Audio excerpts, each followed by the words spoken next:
La toute-puissance de Dieu, elle est en nous. Le Père est en nous, le Fils est en nous, le Saint-Esprit est en nous. Donc la joie est en nous. La joie du Seigneur est la force. Soyons toujours joyeux. Amen. Je veux me réjouir dans le Dieu de mon salut, en Jésus mon roi.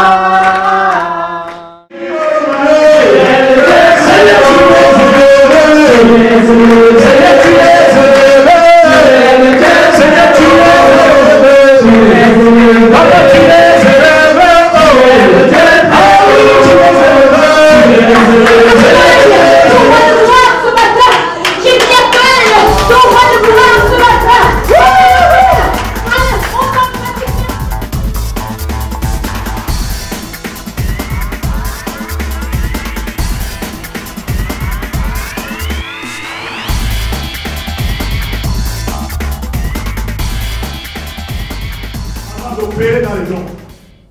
Cette concept est une manifestation de l'incrédulité. Nous n'avons pas besoin d'un signe avant d'opérer. Mais nous avons besoin d'écouter et d'agir dans la foi. Quelqu'un est en train de comprendre. Les dons de Dieu, c'est les dons de Dieu. Les dons du Saint-Esprit, c'est les dons du Saint-Esprit. Et nous devons être sensibles. Nous devons apprendre à écouter. La Bible dit dans 2 Pierre 1, 21, Pierre parlait, poussé par le Saint-Esprit. Poussé par le Saint-Esprit. Gloire au Seigneur. Amen. Donc tu dois apprendre à écouter. Et quand tu écoutes, tu peux maintenant opérer. N'attends pas que Dieu vienne d'abord te montrer un signe. Seigneur, montre-moi d'abord l'arc-en-ciel avant que je prie pour celui qui est malade là. Seigneur, je veux d'abord voir une souris passer là rapidement. Comme ça, je vais faire un miracle. Ou Seigneur, non, je veux voir la lumière s'éteindre mystiquement. Comme ça, non, écoute et puis agis. Parce que tu es le moyen de Dieu.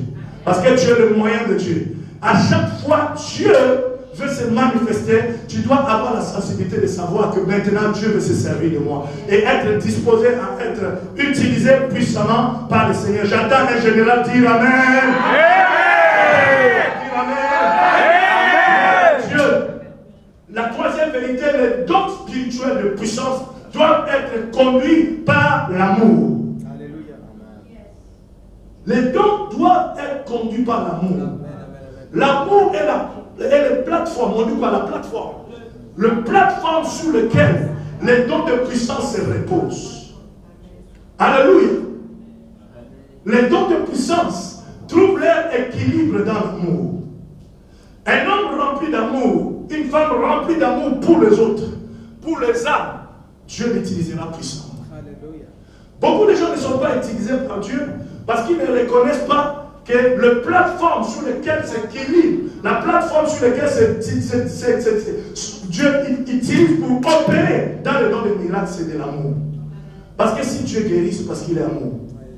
Si Dieu ouvre les yeux d'un aveugle, c'est parce qu'il est amour. Si Dieu relève un paralytique, c'est parce qu'il est amour. Si Dieu délivre, c'est parce qu'il est amour. Comment veux-tu que Dieu passe par toi pour délivrer s'il n'y a pas de l'amour dans ton cœur?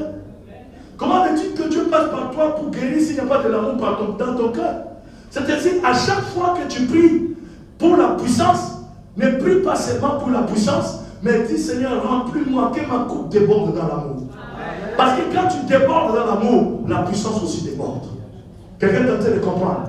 En débordant dans l'amour, la puissance aussi déborde. C'est la passion, c'est cet amour-là qui fera que les miracles s'opèrent. La Bible dit Jésus a vu la foule. Il y a eu compassion de la foule. En d'autres termes, l'amour que Jésus avait pour la foule a fait à ce que la compassion a été suscitée. Et cette compassion a fait à ce qu'un miracle s'opère. Et nous allons voir que la majorité des miracles que Jésus a opérés, c'était des miracles qui avaient pour source l'amour.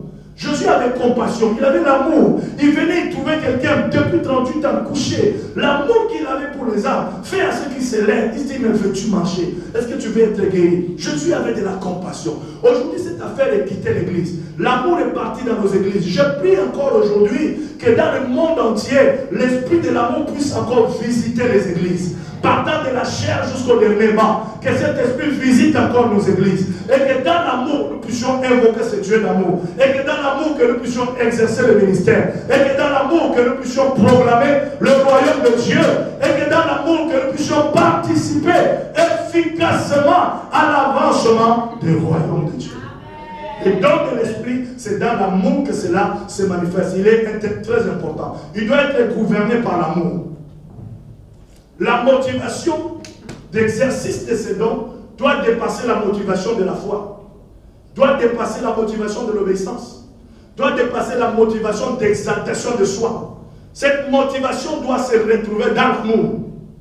Parce que j'aime mon frère, je veux voir ce frère guéri. Parce que j'aime ce frère, je ne veux plus le voir souffrir. Seigneur, je suis un instrument que tu as élevé. Par moi, je peux que tu peux toucher cet homme. Par moi, je sais que tu peux restaurer cet homme. Par moi, je sais que tu peux redonner le sourire à mon frère, à ma soeur qui n'a plus de sourire. Et quand Dieu met cela dans ton cœur, la puissance de Dieu, the power of God, you know, la puissance de Dieu se libère dans ta vie. Parce que Dieu voit de l'amour. J'entends quelqu'un dire Amen. J'entends quelqu'un dire Amen. Amen. Une autre vérité importante, l'exercice des dons de puissance doit avoir également la mentalité du respect de l'édification. Tout ce que nous faisons, c'est pour édifier. Quand Dieu manifeste sa gloire, c'est pour édifier. Quand Dieu opère des miracles, c'est pour édifier. Et nous devons nous poser la question, est-ce que ce que nous faisons édifie? Parce que Dieu cherche que son église soit édifiée. Alléluia. L'apôtre Paul met l'accent sur le 14e chapitre de Corinthiens en parlant des principes de possible d'opérer les dons d'une façon qui n'édifie pas l'église. Il explique en profondeur. Et il amène les gens à comprendre qu'il est important, quel que soit l'ordre dans lequel nous travaillons dans l'exercice des dons, l'édification doit être l'un des principes principaux. Alléluia. Amen. Amen. Amen. Amen. Je finis ce message parce que je veux que nous puissions prier dans ces quelques minutes qui nous restent. Sachez que quand Dieu se manifeste dans nos vies, il y a l'orientation prophétique que nous devons comprendre. L'orientation prophétique, c'est quoi? C'est la manière dont l'esprit de la puissance en nous opère. Parce que l'esprit de la puissance en nous opère aussi comme l'esprit de la prophétie. C'est-à-dire que Dieu voit quelque chose avant que la chose arrive. La guérison d'une personne, Dieu la voit avant. La délivrance d'une personne, Dieu la voit avant. Et l'esprit des miracles opère comme un esprit de prophétie. Parce que Dieu projette les choses. Alors si Dieu projette les choses, nous devons respecter l'orientation prophétique.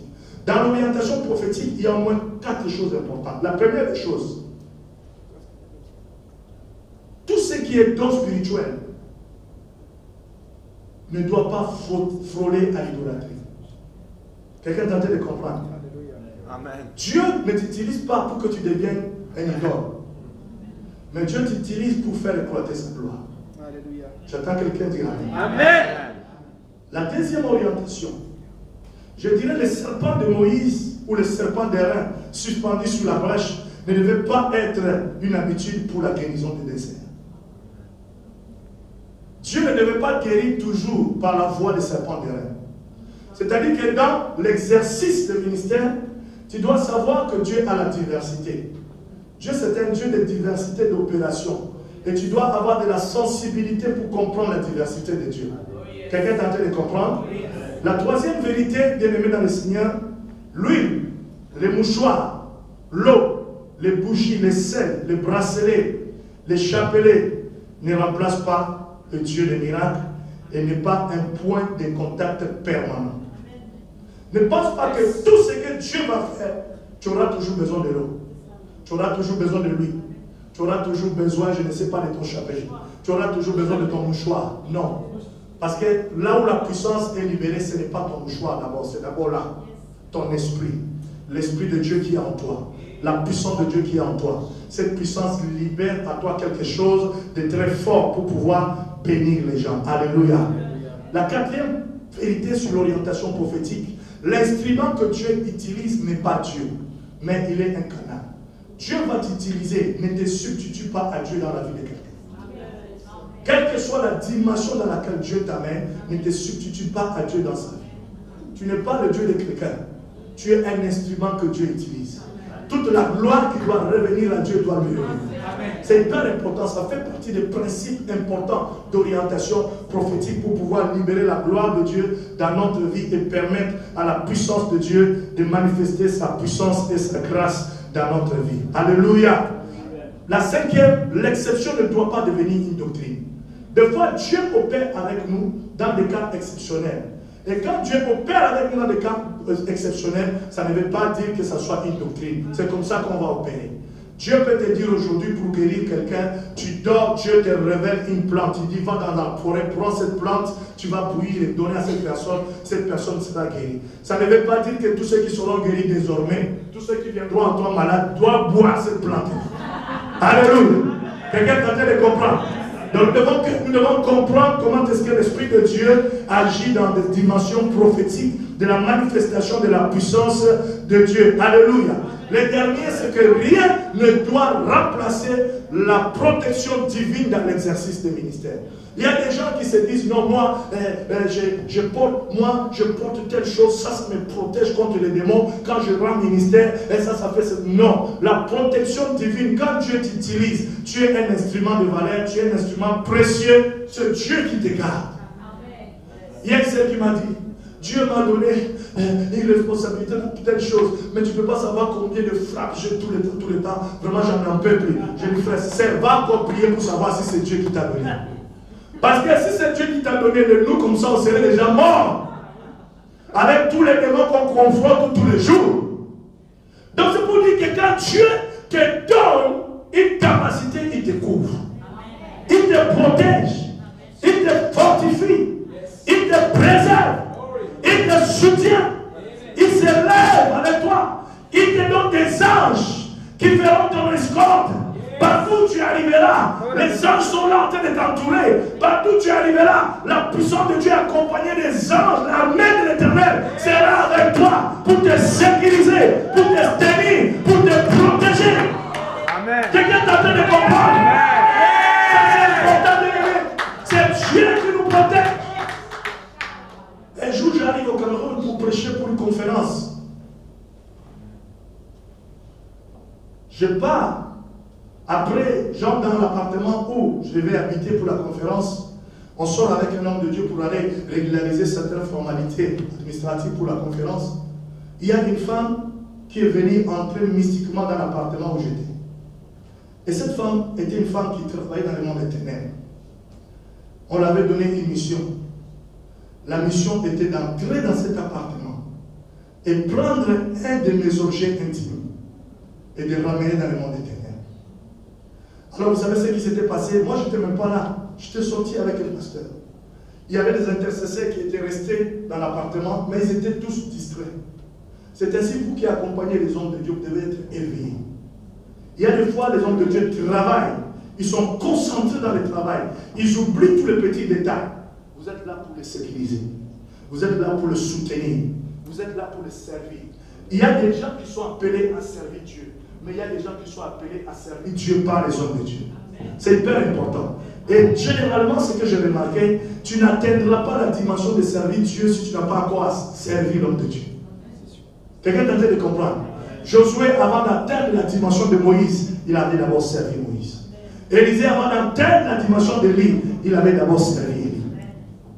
Alors, on rentre quand on arrive à la maison, on arrive à l'hôtel, et pardon, à l'appartement. Je vois une femme par terre, bavée de partout, en train de tourner dans les démons, en plein salon. Bavée la mousse, quand je dis mousse, la mousse a pris tout le visage. Et entre ses mains, elle avait une de mes chemises. Et je voyais les intercesseurs qui étaient là, ils étaient gâtés, ils ne savaient plus quoi faire. Elle tournait tout. Et je dis, mais qu'est-ce qui se passe ici? Elle me dit, l'apôtre, viens, je vais t'expliquer. Mais ça, c'est ma chemise. Qu'est-ce qu'elle fait avec ma chemise en train de parler dessus? Elle me dit, non, c'est qu'elle est entrée, elle était venue prendre. Je compris directement ce que ça veut dire. Je m'approche d'elle. Quand je m'approche pour la parler, les démons commencent à parler. On va te tuer, on va te tuer. Tu es venu encore nous embêter dans cette ville. On va te tuer, on va te tuer. Tu vas voir, on va te tuer d'elle. On était venu pour prendre ta chemise, prendre quelque chose de toi, on va te tuer. J'ai dit, mais regardez, vous êtes en train de mourir vous-même, vous allez me tuer quand? Vous allez me tuer comme c'est moi. Ils étaient en train de baver, de souffrir de l'onction de Dieu et ils disent qu'ils vont me tuer. Alléluia. Et nous avons prié. Cette femme, ça a pris. La conscience, elle s'est relevée. Quand elle s'est assise, je lui ai dit, mais qu'est-ce que tu es venu chercher? Tu es qui? Elle a commencé à m'expliquer. Non, c'est que je fais partie d'une société secrète. J'avais une mission, c'était de prendre un objet qui était le tien pour lever ça dans un hôtel pour te tuer. Parce qu'on sait que quand toi tu arrives ici, c'est des dégâts que tu vas faire. Donc on voulait qu'on finisse avec toi. Et comme c'était à la fin de l'année, il dit, tu sais, chaque fin de l'année, nous on a nos gens qu'on tue, on a des sacrifices de sang que Lucifer nous demande. Et toi tu viens là, on sait déjà que quand tu viens, ces gens-là seront libérés. On voulait, avant que tu commences le travail, qu'on finisse avec toi, même par accident. Je lui ai regardé, j'ai dit, maintenant, vous voyez, tu vois tout ce qui s'est passé, je lui ai dit, tu vois toute la mousse là, c'est toi qui as vomi ça. Maintenant, qui a fini avec l'autre? Vous ou moi? Vous ou mon Dieu? Je lui ai dit, écoute madame, si tu ne te répands pas, que ce soit la dernière fois que tu fasses ça, si tu le répètes encore, ce qui va t'arriver, tu seras étonné. Vous savez, les démons, le monde éternel sont têtus. Cette dame s'est levée, elle est partie, je pensais que c'était fini, ce n'était pas fini. À une semaine avant que je reparte, elle est revenue. Mais cette fois-ci, pour faire des incantations à côté de la maison. La puissance de Dieu l'a saisie. Bam! Elle est devenue folle. Commencer à courir partout, arracher ses amis, ramasser les papiers. Les gens disent, ah non, l'apôtre là, c'est pas possible. Tu vois, il a des pouvoirs mystiques. Regarde cette femme, elle est devenue folle. Oui, j'ai des pouvoirs mystiques.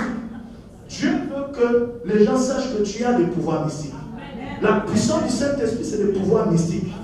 La puissance du Saint-Esprit, c'est des pouvoirs mystiques. Tu n'as pas dit Amen. J'ai besoin de Amen. Je vous ai dit, je n'ai plus de paracétamol sur le 3e jour. J'ai besoin de mon aide vitaminée. Gloire à Dieu. Amen. Elle est devenue folle. Dieu l'a frappée. Donc c'est pour te dire, bien-aimé, quand tu exerceras les dons de puissance, Dieu envoyera des anges sur toi. Dieu te gardera. Dieu te protégera. Les puissances des ténèbres qui se lèveront contre toi, Dieu combattra pour toi. Les puissances des ténèbres qui oseront, ils rencontreront la main de Dieu sur ta vie. Quelqu'un comprend? Levez-vous, nous allons prier ici. Que Dieu bénisse sa parole. Que Dieu bénisse sa parole. Ce matin, c'est un matin de répartition. En fait, au début de la création, Adam était homme et femme. D'accord avec ça? C'est pas du tout la théorie du genre. Je suis pas du tout d'accord. Je vous rassure ce matin, on va bien faire la différence. On sait où on va. Ok? Quand Dieu a créé Adam, il était homme et femme. Okay. Et pour créer Ève, il a retiré une partie de lui. Pour créer Isha. Toute une partie qui était dans Adam, dans Ish, partie dans Isha. Était comme séparé. Adam était les deux, mais Dieu lui a dit, je te ferai un semblable, un vis-à-vis, quelqu'un qui sera en face de toi, pour communiquer, pour avoir une relation. Donc il a créé Isha. Et vous savez, le mystère du mariage. Paul dit que le mariage est un mystère. C'est l'image de Christ et de l'Église. Waouh! Imaginez un petit peu. Imagine ton mariage. Imagine le jour où tu t'es marié. Pour tous ceux qui sont mariés ce matin, c'est pas juste quelque chose comme ça que tu as fait. Ton mariage représente Christ et l'Église. À chaque fois que Satan voit un mariage, un engagement, un homme, une femme, qu'est-ce que ça lui rappelle? Qu'est-ce que ça lui rappelle? Christ et l'Église. À chaque fois que Satan voit ton mariage, Christ et l'Église. Et le mystère du mariage, on va travailler ensemble ce matin. Le mystère du mariage, vous voyez, c'est tout à nouveau. Faire qu'une seule chair. Tout à nouveau. C'est pas l'homme qui est devant. Je sais que ou l'homme qui est derrière, ça arrive aussi. Okay. C'est ensemble, côte à côte, appelé à régner sur tout ce que Dieu va nous donner, tout ce que Dieu va nous donner de faire en tant que couple. Bien sûr, notre couple, nos enfants, notre famille, mais bien au-delà. Croissez et multipliez-vous. Comme il a rappelé Doris hier matin, nous sommes appelés à la royauté. Mon ami, tu es un roi, une reine. Christ, l'espérance de ta gloire. Dieu t'appelle à régner avec lui. Dieu te prend. Dieu nous a pris les uns les autres. Nous a tiré notre misère pour régner avec Christ dans les lieux célestes. Et le mystère du mariage, c'est vraiment ça, faire qu'une seule chair, côte, ensemble, pour régner avec Christ. Amen. Le royaume des cieux est semblable à un grain de sel et de moutarde. La Bible dit que c'est la plus petite. En anglais, ils disent it's the least. C'est le moins considéré de toutes les semences. Ici, Jésus utilise l'image d'une semence. Voilà, c'est là. L'image d'une semence. Un grain de sel-veille. Une métaphore agricole. Je ne sais pas s'il y a des fermiers ici. Est-ce qu'il y a des fermiers ici? Bon, c'est pas grave alors. Est-ce qu'il y a des hommes et des femmes de Dieu ici? Glory to God. Il utilise ce métaphore agricole pour représenter prophétiquement une vérité céleste. Mes amis, et ça c'est profond, parce que là je vais le dire peut-être, et surtout un mouvement, un changement dans l'histoire. Vous savez, il y a eu plusieurs mouvements successifs de l'esprit qui se sont produits depuis la Réforme. Nous le savons, que le peuple de Dieu a expérimenté. Mais lorsque Dieu me parlait de cela, concernant concernant ce mouvement historique et prophétique de cette graine de moutarde, Dieu me disait, le mouvement que je fais venir sur mon peuple est d'un mouvement qui va sûrement secouer les fondations de l'ennemi et de son camp.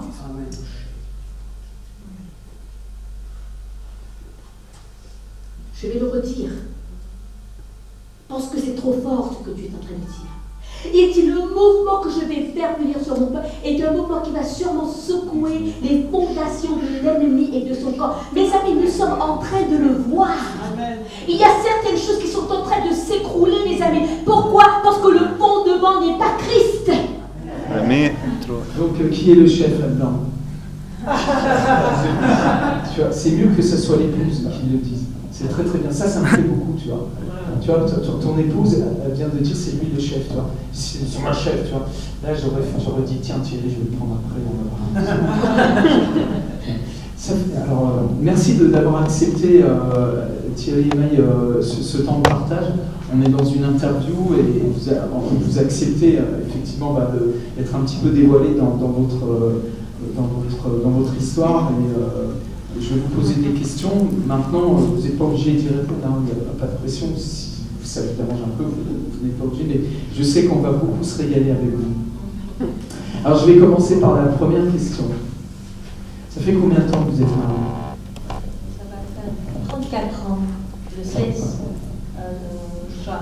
Ça va faire 34 ans, le 16 juin. Est-ce qu'il y a quelqu'un pour applaudir? Wow.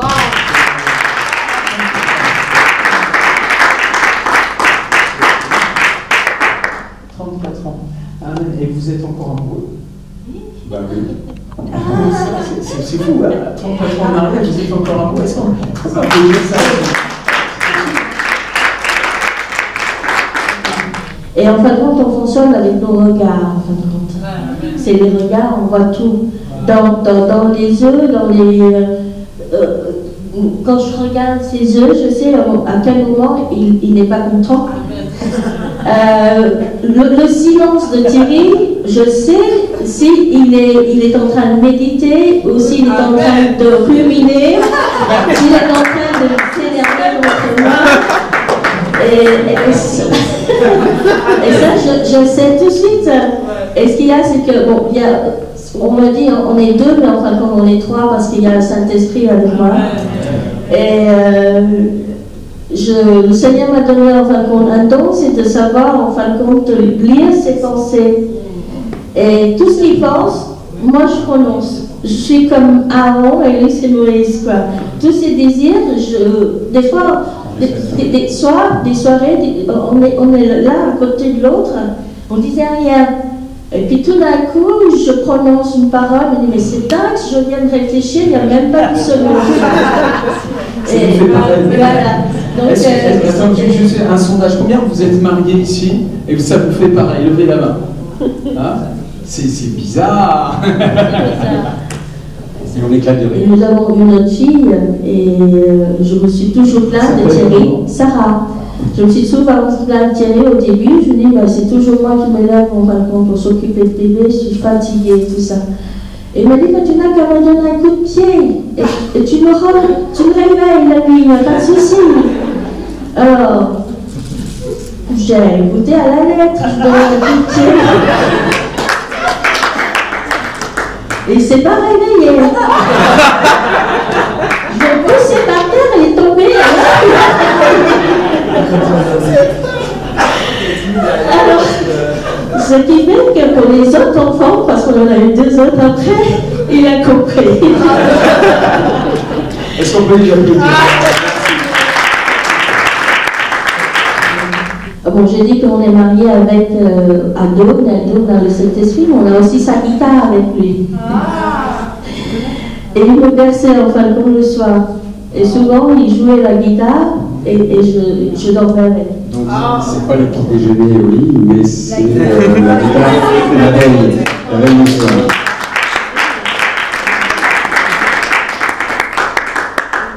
Effectivement, Thierry joue très bien de la guitare. J'ai entendu jouer à Grigny, à la maison de prière de Grigny. J'étais ouf, c'est impressionnant, c'est vraiment un don. Et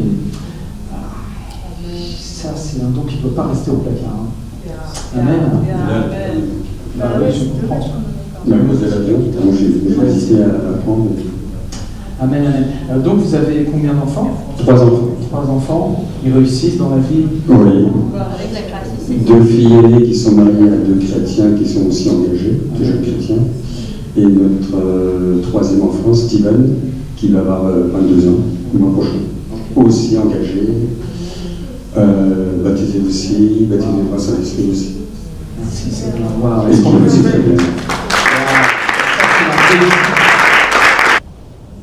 Alors j'étais en train de lire ce passage, le Seigneur me parlait, vous savez, vous lisez la parole, mais Dieu il vous parle comme ça, de côté. Vous lisez l'histoire, c'est une histoire, on pourrait faire effectivement un péplum avec. Mais à l'intérieur, il y a des mots, il y a des phrases que vous avez l'impression, elles sortent du contexte, mais elles parlent et elles donnent un message. Et le premier message que j'ai vu dans ce passage, de façon très claire, c'est que Saül avait un père qui s'appelait Kis, et Kis, ça veut dire courbé, piège, oiseleur. Cet homme, en fait, c'est dans un héritage piégé déjà à la base. Et peut-être vous êtes venu avec un héritage piégé. Je ne sais pas d'où tu viens, je ne sais pas qui tu es, mais ton héritage, le véritable héritage, c'est pas celui que le diable réclame dans ta vie, mais ton héritage, c'est celui que le Père d'en haut des cieux réclame dans ta vie. Et Saül avait un autre héritage que celui de simplement avoir un père qui était en peine pour ses ânesses. Excusez-moi, mais dans ce texte-là, on voit un père qui n'est pas tellement inquiété pour son fils, mais il est inquiété pour ses ânesses. Il est inquiété pour son business. Il est inquiété pour son œuvre, mais il n'est pas inquiété pour ses fils. C'est peut-être pour ça que plus tard on verra Saül pas tellement inquiété en réalité pour David, pas tellement inquiété pour Jonathan, mais plutôt inquiété pour son royaume, inquiété pour son pouvoir. Et c'est l'heure d'une grande réforme dans l'Église où le Saint-Esprit va juger celui qui aime le ministère pour le ministère, qui n'est pas inquiété pour son fils et sa fille, qui n'a pas un cœur qui brûle pour la moisson, mais qui brûle pour le pouvoir, qui brûle pour le ministère, qui brûle pour l'influence. Saül, pourtant, elle va être un fils qui va être docile et qui va obéir à la voix de son père. Et il va prendre un serviteur avec lui et il va aller chercher les ânesses. Et au travers de cette faiblesse, de cette corruption, au travers de cette épreuve, au travers même de ces ânesses rebelles qui se sont encore barrées et on ne sait pas où elles sont parties, il faut encore régler des problèmes dans la maison. Au travers de ça, Dieu va faire entrer Saül dans sa destinée. Au travers de tes épreuves, au travers de cette bataille même que tu as eue pour venir jusqu'à Patmos, parce qu'on a ceux là qu'on a vu le haut de l'iceberg, mais vous n'avez pas vu tout ce qu'il y a en dessous. Tous les gens, la guerre pour venir à Patmos, toutes ces choses qui viennent perturber votre vie, qui viennent se mettre en travers, sont en train de servir à ta destinée. Vous allez voir ce week-end, pendant ce temps, la puissance de Dieu va prendre le dessus. La Trinité va descendre sur ces choses-là. La gloire de Dieu va se manifester de façon illimitée, puissante, au travers même de ce que le diable fait dans nos vies. Le Seigneur manifeste sa gloire. Est-ce que vous êtes prêts à voir la gloire de Dieu? Amen. On voit donc que Saül, il part chercher ses ânesses rebelles, essayer de régler ce problème-là, et il commence à marcher. Et il va passer dans différentes villes. Et alors qu'il marche dans différentes villes, il va passer par les montagnes d'Éphraïm. Éphraïm, ça veut dire doublement fécond. Alléluia. Alors qu'il est en train de marcher dans son désert, en train de chercher à répondre à la requête de son père, il est en train de marcher dans la double onction. Doublement fécond. Dieu est en train de préparer sa vie à être doublement féconde.